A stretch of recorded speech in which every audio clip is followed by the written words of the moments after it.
அனைவருக்கும் வணக்கம். டாக்டர் ஜெயவாட்டிக்கு வரவேற்கின்றேன். குக்கர் பயன்பாடு வந்ததுக்கு பிறகு சமைப்பதற்கு குக்கர் வந்ததுக்கு பின்னாடி வடிகஞ்சி அப்படிங்கிற ஒரு விஷயமே நம்ம வாழ்க்கையில் எல்லாம் போயிடுச்சு. ஆனால் இந்த வடிகஞ்சி அப்படிங்கிறதே நிறைய நோய்களுக்கு மருந்து அப்படிங்கிறது நமக்கு தெரியாமல் இருக்குது. எனவே இந்த பதிவில் சாப்பாடு வடிக்கிற வடிகஞ்சி வச்சு நிறைய நோய்களுக்கு சிகிச்சையாகவே நீங்கள் வீட்டில் செய்து கொள்ள முடியும். என்னெல்லாம் நோய்களுக்கு என்னென்ன பொருட்களை வடிகஞ்சியில் சேர்த்து நாம் உட்கொள்ளும் பொழுது அவை நமக்கு பயனளிக்கும் அப்படிங்கிறத பற்றி பார்க்க போகிறோம். வாங்க பதிவுக்குள்ளே போகலாம்.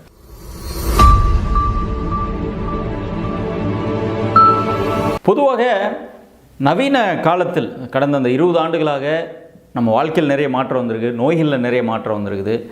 அதுக்கெல்லாம் என்ன காரணம் அப்படின்னா சமையலில் ஏற்படக்கூடிய நிறைய மாற்றங்கள் தான்.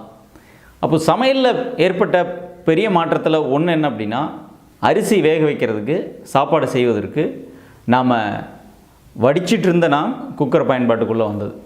இந்த குக்கர்னால் ஏற்படக்கூடிய பிரச்சனைகள், நன்மைகள், தீமைகள்லாம் நம்ம தனி வீடியோ பதிவிட போகிறோம். ஆனால் அதுக்கு முன்னாடி இந்த சாப்பாடு வடித்து அந்த வடிக்கிற கஞ்சியில் உள்ள நன்மைகள் அதுதான் நம்ம இப்போ பார்க்குறோம். இப்போ என்னென்ன நோய்களுக்கு நம்ம வீட்டிலையே பயன்படுத்தலாம் அப்படின்னு நம்ம லிஸ்ட் அவுட் பண்ணோம் அப்படின்னு நினச்சிங்கன்னா, நம்பர் 1, நீடித்த தொடர்ச்சியான வறட்டு இருமல். பல மாதம் வாரமாக எனக்கு வறட்டு இருமல் இருந்துகிட்டே இருக்குது, கொஞ்சம் பேசினா கூட வாய் வறட்சி ஆகுது அப்படிங்கிற நபர்களுக்கு இந்த கஞ்சி பயன்படுத்த முடியும். 2வது, பித்தத்தினால் ஏற்படக்கூடிய தலைவலி மற்றும் தலை சுற்றல். 3வது, வடி கஞ்சி அற்புதமான மருந்து எதுக்குன்னா, லோ சுகர் ஹைப்போகிளைசிமியா அப்படிங்கிற இரத்த சர்க்கரையின் அளவு இயல்பு காட்டிலும் குறைவாக போகிறவங்களுக்கு இந்த வடி கஞ்சி சிகிச்சையாக பயன்படுத்தலாம். லோ பிளட் ப்ரெஷருக்கு சிகிச்சையாக பயன்படுத்தலாம். ரொம்ப ஹைப்போவாக இருக்குது, ஹைப்போ டென்ஷன் அப்படின்னு சொல்லுவோம். லோ சுகர் எப்படி மயக்கத்தை கொண்டு வருதோ அதே மாதிரி லோ ப்ரெஷரும் உடல் சோர்வு, அசதி, மயக்கம், கை கால் வலி போன்றவற்றை கொண்டு வரும். அடுத்ததாக உடல் சோர்வு, அதாவது மேற்கண்ட எந்த நோய்களுமே எனக்கு இல்லை, ஆனால் உடல் சோர்வு இருந்துகிட்டே இருக்குது அப்படின்னாலும் வடிகஞ்சியை முறையாக குடிச்சிட்டு வந்தீங்கன்னா உடல் சோர்வு சீராகும், சரியாகும். உடல் எடை கம்மியாக இருக்குது, அன்யூஷுவல் வெயிட் லாஸ் இருக்குது, இல்லைனா வெயிட்டை என்னால் கெயின் பண்ண முடியல, அல்லது ஆல்ரெடி எனக்கு இரைப்பை வயிறு தொடர்பான ஒரு நோய் இருக்குது, என்னால் வெயிட் கெயின் பண்ணவே முடியல அப்படின்னாலும் வடித்த கஞ்சியை குடிச்சிட்டு வர்றதன் மூலமாக கெயின் பண்ணுறதுக்கு வாய்ப்பு இருக்குது.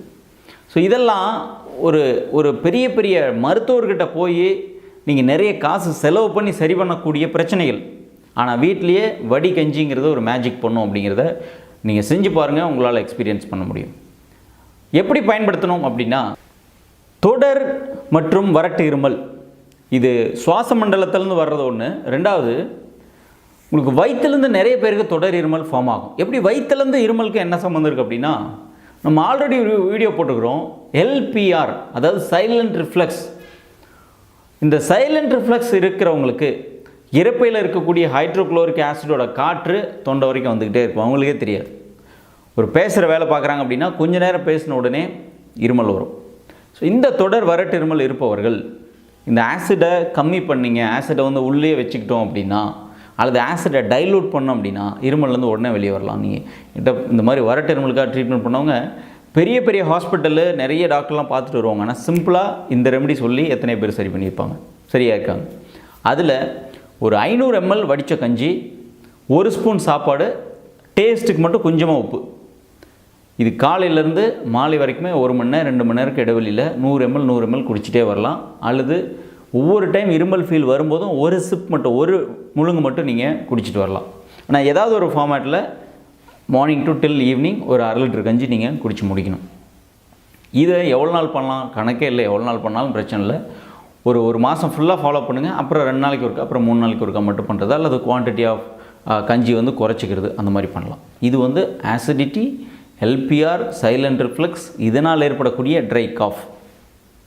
அதுவே எனக்கு சுவாச மண்டலத்தில் அலர்ஜினால் எனக்கு இருக்குது அப்படின்னா அப்படியே சின்ன சேஞ்ச் தான். இதே அளவுக்கு 1/2 லிட்டர் அளவுக்கு வடித்த கஞ்சி வெது வெதுப்பாக, இதில் 1 ஸ்பூன் மஞ்சள், சின்ன அளவுக்கு மட்டும் மிளகு, ஒரு 1/4 டீஸ்பூன் அளவிற்கு மிளகு, அரை டீஸ்பூன் அளவுக்கு மஞ்சள் கலந்து அதே பொருளை தான் வச்சுக்கிறீங்க. காலையிலேருந்து மாலை வரைக்கும் 1 மணி நேரத்துக்கு ஒருக்கா 100 ml அளவிற்கு. இது சுவாச மண்டலத்திலேருந்து எனக்கு வருது, சளியாகவே எனக்கு வருது அப்படின்னா வடிகஞ்சி கூட மஞ்சள் மற்றும் சிறிது மிளகு, உங்களுக்கு டேஸ்ட்டுக்கு வேணால் நீங்கள் உப்போ அல்லது நாட்டு சர்க்கரையோ சேர்க்கணுனாலும் சேர்த்துக்கொள்ளலாம். 3வது, லோ ப்ரெஷர் ஹைப்போடென்ஷனாக இருக்குது, பிபி ஏற மாட்டேங்குது, மேலே வந்து சிஸ்டாலிக் வந்துட்டு 100 ரீச் ஆகலை, கீழே டயஸ்டாலிக் வந்துட்டு ஒரு 60க்கு எபோவ் போக மாட்டேங்குது அப்படின்னா நீங்கள் வடிகஞ்சியை அருமையான ஹோம் ரெமடியாக பயன்படுத்தலாம். எப்படி? இதே அளவுக்கு 500 ml அளவுக்கு வடிகஞ்சி, நல்ல கல்லுப்பை கொஞ்சம் அதிகமாக போட்டுக்கிறது, தூள் போடாமல் கல்லுப்பு கொஞ்சம் அதிகமாக, 1 ஸ்பூன் சாப்பாடு, கொஞ்சம் லேசாக கரிக்கிற அளவுக்கு உப்பு போட்டுட்டு காலையிலேருந்து ஈவினிங் வரைக்கும் 1 மணி நேரத்துக்கு ஒருக்கா 100 ml அளவிற்கு ஒரு மாதம் முழுவதுமாக குடிச்சிட்டு வரனாலும் தாராளமாக குடிச்சிட்டு வரலாம். அல்லது எனக்கு கொஞ்சம் பிபி ரைஸ் ஆகிறவே குடிச்சிட்டு நிறுத்திடுறேன் அப்படின்னாலும் குடிச்சிட்டு அளவை கம்மி பண்ணி நீங்களே 0 பண்ணிக்கலாம். அவ்வப்பொழுது குடிச்சிட்டு இருந்தால் மாதத்தில் ஒரு 10 நாள் இடைவெளியில் நான் குடிச்சிக்கிறேன், எனக்கு நல்லா தெம்பாக ஃபீல் பண்ணுறேன் அப்படின்னாலும் குடிச்சிக்கலாம். இதுக்கு ஒன்றும் இவ்வளோ நாள் தான் எடுக்கணும்னு ஒன்றும் இது இல்லை. 4வது ஹைப்போகிளைசிமியா அப்படிங்கிற லோ சுகருக்கு வைத்தியம். சர்க்கரை வியாதி ஒரு எக்ஸ்ட்ரீம், ஆனால் சர்க்கரை லோவாகவே நிறைய பேருக்கு இருக்கிறதுனாலையும் உடல் சோர்வு, உடல் வலிமை இல்லாதது, வேலை பார்க்க முடியாது, அந்த மாதிரி இருக்கும். ஸோ இந்த லோ சுகருக்கு எப்படி பயன்படுத்த முடியும்னா, சேம் சாப்பாடு வடிக்கிறோம், கஞ்சி எடுத்துக்கிறோம், கொஞ்சம் தேவையான அளவுக்கு டேஸ்ட்டுக்கு மட்டும் உப்பு மற்றும் சாப்பாடு போட்டுக்கோங்க. ப்ளைன் கஞ்சி மட்டும், எதுவும் வேறு எதுவும் கலக்க தேவையில்லை. காலையிலேருந்து நைட்டு வரைக்கும் 1 மணி நேரத்துக்கு ஒருக்கா 100 ml அளவுக்கு குடிச்சிட்டு வரலாம். இதில் இருக்கக்கூடிய ஹை ஸ்டார்ச், நம்ம சாப்பாட்டிலேருந்து கிடைக்கிற கார்போஹைட்ரேட் ஒன்று, ப்ளஸ் இந்த கஞ்சியில் இருக்கிற நல்ல ஒரு ஹை ஸ்டார்ச் என்ன பண்ணுது அப்படின்னா உங்களோட பிளட் சுகர் கிளைசிமிக் லெவலை வந்துட்டு அருமையாக மெயின்டைன் பண்ணுது. இதுக்கும் கால அளவு கிடையாது, நீங்கள் வேணுங்கிற அளவுக்கு நீங்கள் குடிச்சிக்கலாம். அடுத்ததாக பித்த தலைவலி. வயிற்றில் சுரக்கக்கூடிய ஹைட்ரோக்ளோரிக் ஆசிடோட அளவும் அதனுடைய செறிவும் அதிகமாக இருக்கும் பொழுது தலைவலி வந்துகிட்டே இருக்கும். மேபி நீங்கள் போய் உங்கள் டாக்டர் பார்த்தா அதை வந்து மைக்ரைன் ஹெட்டேக்குன்னு சொல்லியிருக்கலாம். ஆனால் பிரச்சனை வயிற்றில் இருக்குது அப்படிங்கிறது தான் பெரும்பாலான நபர்களுக்கு ஏற்படக்கூடிய ஹெட்டேக்கான காரணம். அந்த மாதிரி பித்த தலைவலி இருக்கிறவங்களுக்கு கல்லுப்பு மற்றும் கொஞ்சம் சூடான இயல்பை காட்டில் ஒரு டீ குடிக்கும்போது என்ன சூடு இருக்குமோ அந்த சூட்டில் ஒரு 100 ml மட்டும் நீங்கள் காலையோ அல்லது மாலையோ அல்லது காலையில் 100 ml மாலை 100 ml அந்த மாதிரி எடுத்துக்கொள்ளும் பொழுது உங்களுடைய பித்தத்தினால் ஏற்படக்கூடிய தலைவலியிலேருந்து நல்ல மாற்றத்தை உங்களால் உணர முடியும். தலைவலியாக இருக்கலாம் அல்லது பித்த கிருகிருப்பு அப்படிங்கிற லேசான மயக்கம் இருந்தால் கூட வடிகஞ்சி நல்ல பலனை கொடுத்துருக்கிறது. ஃபைனலாக உடல் எடை குறைவு மற்றும் உடல் சோர்வு.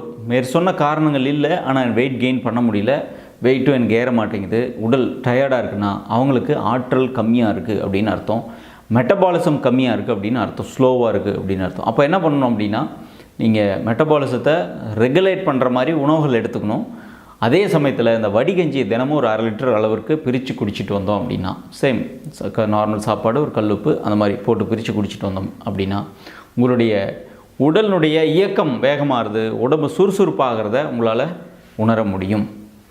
ஸோ இதெல்லாம் உங்களுக்கு கேட்குறதுக்கு நல்லாயிருக்கும், இப்படி இருக்குமா அப்படின்னு நீங்கள் நினைக்கலாம். ஆனால் உங்களுக்கு நான் சொன்ன பிரச்சனையில் ஏதாவது ஒன்று இருந்துன்னா நீங்கள் வடிகஞ்சி இந்த மாதிரி பயன்படுத்தி பாருங்கள். ஒரு மாதம் கரெக்டாக பயன்படுத்திட்டு உங்கள் உடம்புக்குள்ளே ஒரு மேஜிக் நடக்கிறத பார்க்க முடியும். சார் குக்கர் சாப்பாடு சாப்பிட்டா பிரச்சனைறீங்க, இப்போ வடிச்சிட்டு தான் சாப்பிடணுங்கிறீங்க, வடிச்சிட்டு இந்த கஞ்சியை குடித்தா சர்க்கரை ஏறிடாதா அப்படின்னீங்கன்னா, ஆல்ரெடி உங்களுக்கு சர்க்கரை வியாதி இருந்தது அப்படின்னா உங்கள் சாப்பாட்டோட அளவை கம்மி பண்ணிவிட்டு இந்த கஞ்சி உணவுக்குள்ளே கொண்டு வரலாம், பிரச்சனை கிடையாது. அல்லது டயபெட்டிஸ்லாம் இல்லைன்னா இதனால் சர்க்கரை வியாதி வராது. ஏன் அப்படின்னா நான் அட்வைஸ் பண்ணுறது இந்த பாலிஷ்டு ரைஸ் கஞ்சியை விட கைக்குத்தல் அரிசி அல்லது அன்பாலிஷ்டு அல்லது செமி பாலிஷ்டு பட்டை தீட்டப்படாத அரிசி வகைகளை வாங்கி அதில் சாதமாக செஞ்சு சாப்பிட்டுட்டு அதிலேருந்து வடிக்கக்கூடிய கஞ்சி தான் பெனிஃபிட் அண்ட் எஃபெக்ட்ஸ் ரொம்ப அதிகம். ஏனென்றால் நார்மலாக மார்க்கெட்டில் வரக்கூடிய பாலிஷ்டு ரைஸ் அதிலேருந்து வரக்கூடிய வடிகஞ்சி ஹெல்ப் பண்ணாலும் அதில் வேறு எந்த சத்துக்களும் இல்லை, ஏன்னா கம்ப்ளீட்லி பாலிஷ்டு, உள்ள வெறும் கார்போஹைட்ரேட் மட்டும்தான் இருக்குது. ஆனால் நான் பயன்படுத்தக்கூடிய கைக்குத்தல் அரிசியோ அல்லது செமி பாலிஷ்டு அரிசியோ பார்த்திங்க அப்படின்னா அதில் ரைஸ் பிரான் இருக்குது, காம்ப்ளெக்ஸ் கார்போஹைட்ரேட் எல்லாம் சேர்ந்து நார்ச்சத்துக்கள் எல்லாம் சேர்ந்து இருக்கக்கூடிய ஒரு தானியம்.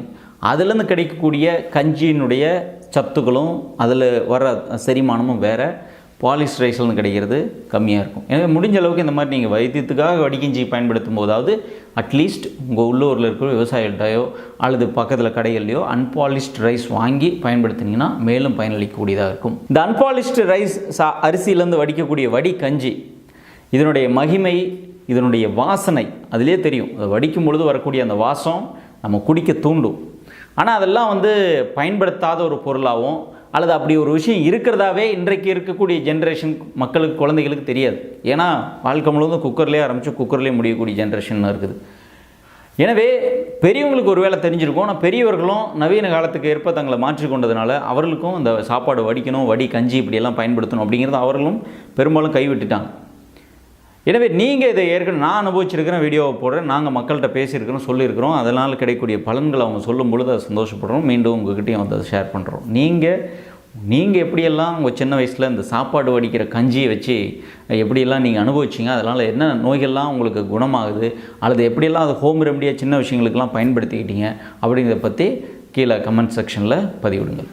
அது மட்டும் இல்லாமல் டாக்டர் எஸ் ஜே ஆர்டி புதுசாக பார்த்துருந்தீங்கன்னா மறக்காமல் சப்ஸ்கிரைப் பண்ணி வச்சுக்கோங்க, பெல் பட்டன் ஆனில் வைங்க. ஏன் சொல்கிறேன் அப்படின்னா, இதுக்கு முன்னாடி நம்ம 600க்கும் மேற்பட்ட பதிவுகள் பதிவிட்டுருக்கோம். ஏறத்தாழ உங்கள் மனசில் என்னெல்லாம் சந்தேகங்கள் வருதோ அத்தனை சந்தேகங்களுக்குமான பதிலும் பதிவும் நம்ம சேனலுக்குள்ளே இருக்குது. எனவே நீங்கள் அதை போய் பார்க்குறதுக்கு அல்லது அடுத்தடுத்து உங்களோட ரெக்கமெண்டட் லிஸ்ட்டில் வர்றதுக்கு ஏதுவானதாக இருக்கும். இந்த பதிவை உங்கள் நண்பர்களுக்கும் பதிவிடுங்கள், ஷேர் பண்ணுங்கள். அண்ட் வடி கஞ்சி அப்படிங்கிறது ஜஸ்ட்டு கீழே ஊற்றுற ஒரு பொருள் கிடையாது. ஒரு மிகப்பெரிய அற்புதம், ஒரு பெரிய மேஜிக் அப்படிங்கிறத உங்களால் உணர முடியும். நாங்கள் நேரடியாக ஆட்கள்கிட்ட பார்த்துருக்கோம், சுயமாக அனுபவித்தோம் இருக்கிறோம்.